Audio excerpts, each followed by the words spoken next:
주일입니다. 로마서 13장 1절에서 7절입니다.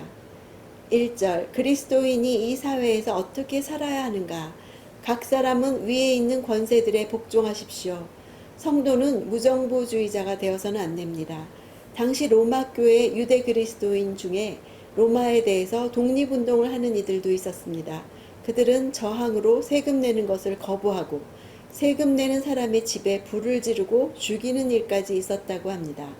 이렇게 어려운 상황에서 자신들을 핍박하는 로마 황제의 권세에 굴복하라는 말이 용납이 되었을까요? 독재하고 착취하는 세력에게 굴복하라는 말이 이해가 되지 않았을 것입니다. 바울은 갈팡질팡하는 유대인들에게 국가의 권위와 질서를 가르치기 위해서 이 13장을 말한 것입니다. 형편없는 정부보다도 더 나쁜 것은 무정부 상태라는 말도 있습니다. 부도덕한 정권과 정책에 복종하기는 어렵죠. 그러나 하나님이 권세를 주시고 그들을 사용하셔서 우리의 거룩을 이루어 가십니다. 정부의 도덕성이 아닌 역할에 순종하는 것이 하나님의 질서를 지키는 일입니다. 3절, 로마서 당시의 국가는 로마나 유대 당국이었죠. 교회에 비호의적이고 심지어 적대적이었습니다. 바울은 그래도 그것이 하나님이 세우셨다고 말하면서 그리스도인들이 그들에게 순종하고 협력하도록 요구하셨다고 말합니다. 모든 인간의 권위가 하나님의 권위로부터 났으며 따라서 우리는 통치자들에게 예수님이 빌라도에게 말씀하신 것 같이 위에서 주지 아니하였더라면 나를 해할 권한이 없었을 것이란 말을 할 수가 있습니다. 빌라도의 권위는 하나님에 의해서 위임된 것이었지만 그는 그의 권위를 잘못 사용해서 예수님을 정죄했죠. 원리는 분명합니다. 우리는 국가에 대한 순종이 하나님께 대한 불순종을 유발하기 전까지는 복종해야 합니다.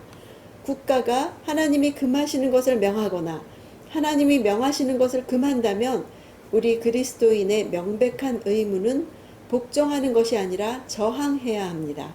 하나님께 순종하기 위해 국가에 불순종하는 것입니다. 베드로가 공회원들에게 말했듯이 사람보다 하나님께 순종하는 것이 마땅하니라 입니다. 또 바로가 히브리 산파들에게 갓난 사내 아이들을 죽이라고 명했을 때 그들은 순종하기를 거부했습니다. 느부갓네살 왕이 모든 신하에게 금신상에 엎드려 절하라는 포고를 내렸을 때 사드락과 메삭과 아벳느고는 순종하기를 거부했습니다. 다리오 왕이 30일 동안 아무 신에게나 사람에게 기도해서는 안 된다는 칙령을 내렸을 때 다니엘은 순종하기를 거부했습니다. 공회가 예수의 이름으로 전파하는 것을 금했을 때 사도들은 순종하기를 거부했습니다. 시민 저항은 정부에 대한 저항이 아니라 하나님께 대한 복종심을 보여주려는 것입니다. 4절, 통치자를 하나님의 일꾼이라고 했죠. 사탄의 도구가 아니라 하나님의 종이 되어 하나님이 주신 권위를 선하게 사용해야 할 책임이 있습니다. 하나님이 주신 권세로 선을 이루는 것은 하나님이 주신 통치자의 역할을 내 힘으로는 감당할 수 없다는 것을 인정해야 합니다. 그래서 날마다 하나님을 의지하고 하나님께 묻고 하나님을 두려워해야 합니다. 좋은 권위, 진정한 권위가 바로 세워졌을 때 그곳에 하나님의 나라와 통치가 이루어집니다. 진정한 권위는 나쁜 것을 몰아내고 좋은 것을 보호하기 위해서 하나님이 위임하고 기름 부어주신 것입니다.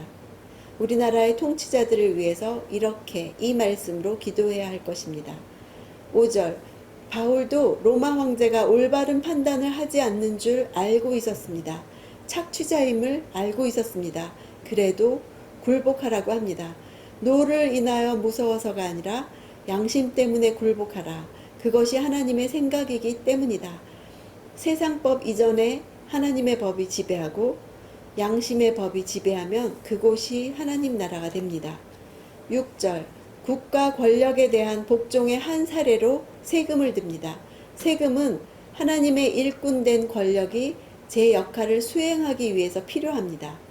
7절, 그리스도인은 세금을 내므로써 권력의 그 역할에 존중을 표하는 것이 마땅합니다.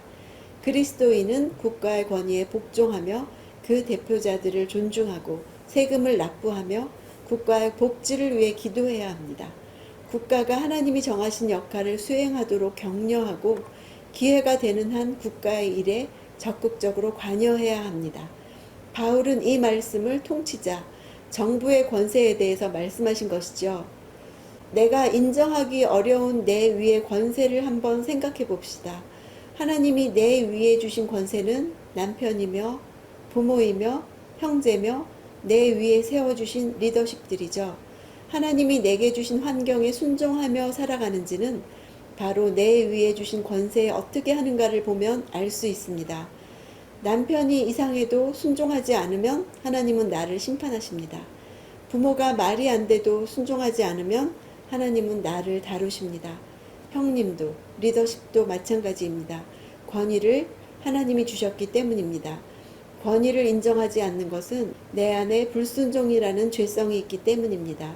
무슨 권세든 하나님께로부터 오지 않은 것이 없다고 하십니다. 이미 있는 권세는 다 하나님께서 세우신 것입니다. 이것이 하나님의 법칙이고 그리스도인이 세상을 변화시키는 하나님의 방법입니다. 권세에 순종할 수 없는 나, 하나님의 지혜만이 나를 개혁하실 수 있고 내 삶을 재정비할 수 있습니다. 오늘도 말씀을 통해 나에게는 어떤 것을 명령하시는지 듣는 하루가 되시기 바랍니다.